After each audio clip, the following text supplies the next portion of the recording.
I sat down with the doctor and they did an echocardiogram on my belly, and he drew me a picture of a normal heart, and then he drew me a picture of Everly's heart, and he said, your baby's not going to be able to go home until she has an open heart surgery. Her aorta is not connected to the rest of her body.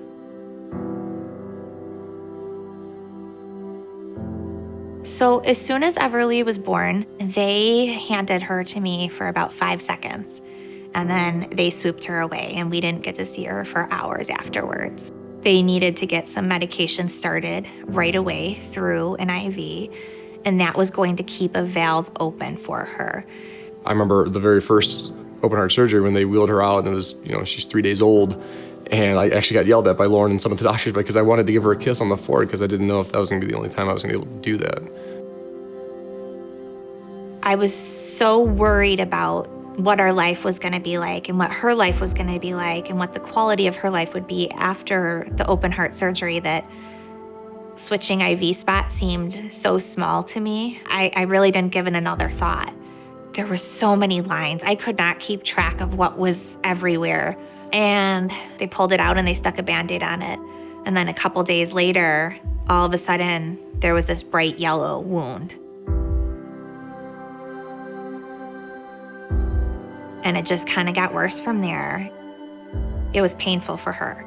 If anybody brushed against it, she screamed, she cried, it hurt. We started trying some different topical treatments, and putting those on and bandaging it was very, very painful for her. In a lot of ways, more painful than her chest, than her heart surgery.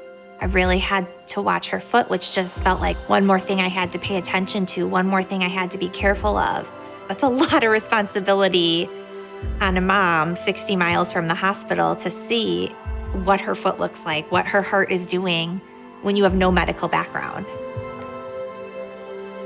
Everly's journey has not been easy, and I never would have thought 2 years ago we would still be in this place where we're still talking about her IV with different specialists and physical therapists and getting her compression socks. And it wasn't that long ago she had an ultrasound on her leg because it's still a problem. And it's impacting buying shoes. I mean, I think that we're getting to a point pretty soon where I'm going to have to start buying 2 different sizes.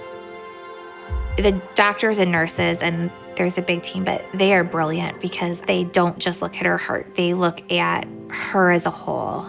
They care about her quality of life. It's not just, is she alive?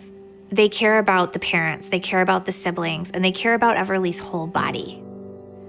I'm grateful that somebody's thinking of a sensor and has created a sensor that the patient doesn't have to talk and say something's wrong, because my newborn baby couldn't talk. I wonder, had that technology been available when this happened, would it have been pulled sooner because it would have went off, and then would it not be as bad? I'm hopeful for other families that because of this technology won't have an injury like Everly's, because the heart defect is enough.